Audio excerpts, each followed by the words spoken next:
Falando sobre as tarifas de Trump, o comércio de petróleo é um dos segmentos que está na mira do presidente. E nesta semana, Trump ameaçou impor tarifas contra compradores de petróleo da Rússia.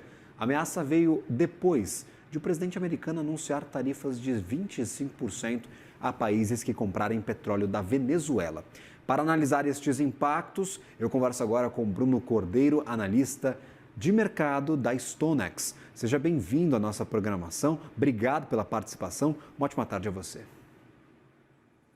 Boa tarde, Gabriel, e a todos que nos assistem. Eu que agradeço pelo convite.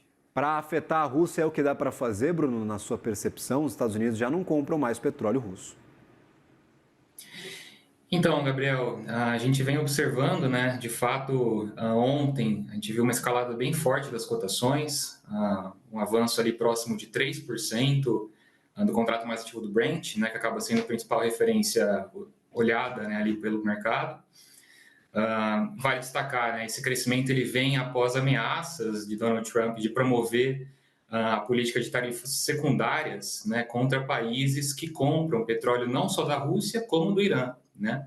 No caso russo, a motivação, né, para essa medida se dá exatamente pelo atraso nas negociações de paz no leste europeu, né? A gente vem observando que as discussões relacionadas a um possível cessar-fogo definitivo, né, elas vêm acontecendo, mas há indícios de que o governo russo vem atrasando essas negociações em meio às recentes conquistas territoriais ali em solo ucraniano, e a expectativa de que esse atraso ele continue conforme o entendimento, né, do governo russo de que ele pode ter um maior poder de barganha ao longo das próximas semanas. No caso iraniano, a gente vê que essa medida ela se dá por conta de uma dificuldade de se atingir novos acordos ali do programa nuclear do Irã, né?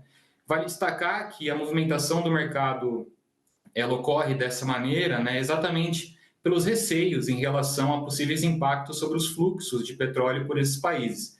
Vale destacar, hoje a Rússia e o Irã são responsáveis por cerca de 12% de toda a oferta global. Na semana passada, a gente teve a confirmação por parte de Donald Trump, né, de que essas políticas de tarifas secundárias também seriam aplicadas para a Venezuela, que não acaba sendo um grande produtor de petróleo, mas oferta ali cerca de 0,9%, 1% de toda a oferta global e fornece esse produto para importantes consumidores de petróleo, com destaque para a China, Índia e para o próprio Estados Unidos, né? Então a gente vê o mercado bem sensível, né, hoje aos fatores geopolíticos, não só geopolíticos, como também fatores macroeconômicos, e aí entram as políticas, as novas políticas tarifárias ali implementadas pelos Estados Unidos. A gente está se beneficiando deste petróleo russo mais barato no mercado.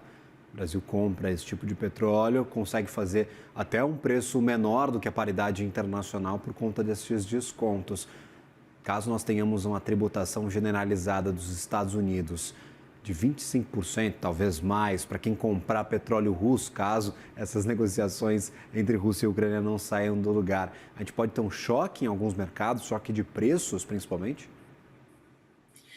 Então, Gabriel, esse ponto acaba sendo a principal preocupação do mercado hoje, né? Como você mesmo comentou, o preço do petróleo russo ele acaba sendo mais atrativo exatamente por aquela questão do price cap, né, que foi implementado alguns anos atrás por parte da União Europeia e dos Estados Unidos em meio à iminência da guerra no leste europeu.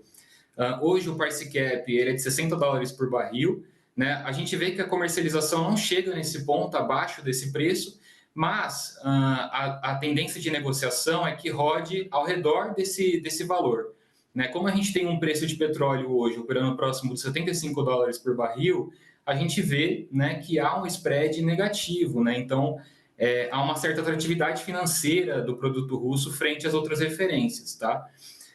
Hoje, o Brasil ele acaba sendo um importante comprador do diesel russo, né? A gente é o segundo principal comprador, o maior fora da Europa, né? A gente só fica atrás da Turquia.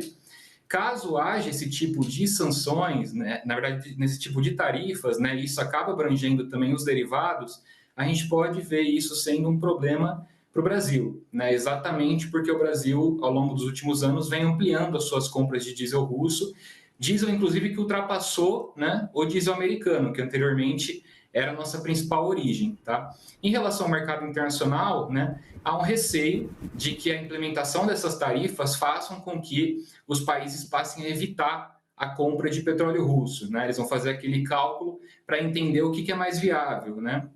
A compra do petróleo russo, a continuidade da compra do petróleo russo, ou evitar essas políticas tarifárias a serem implementadas aí pelos Estados Unidos. Tá? Então, é um cálculo a ser feito. O que de fato acontece é que a gente, caso sejam de fato consolidadas essas tarifas, a gente pode ver uma menor oferta por parte desses países, influenciando em um balanço mais apertado do que o esperado para esse ano. Nós temos uma outra política de Donald Trump que acaba afetando o mercado, que é aquela emergência nacional no setor de energia. Ele até tem um bordão, drill, baby, drill, vamos perfurar. E eu queria entender como é que isso acaba afetando a oferta global de petróleo. Os Estados Unidos são um dos principais produtores do planeta, se não o maior produtor.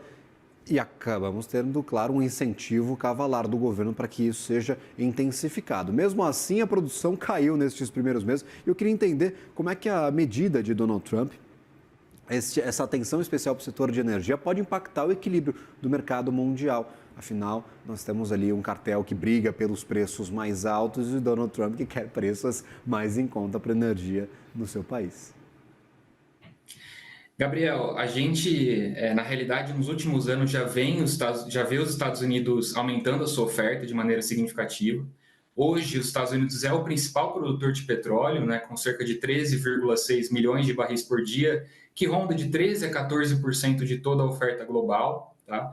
Esse avanço ele se dá principalmente pela extração de xisto. Né? A gente vê que esse tipo de produção não convencional, apesar de ser uma produção mais cara, ela vem sendo ampliado exatamente pelos altos preços do petróleo praticados no mercado internacional. Né? Hoje, essa faixa de preços, de custos operacionais da extração de xisto, ela ronda ali entre os 35 e 60 dólares por barril. Hoje a gente vê um preço de petróleo próximo a 75, o que influencia, né, na manutenção desse crescimento da oferta de petróleo por parte dos Estados Unidos. Tá?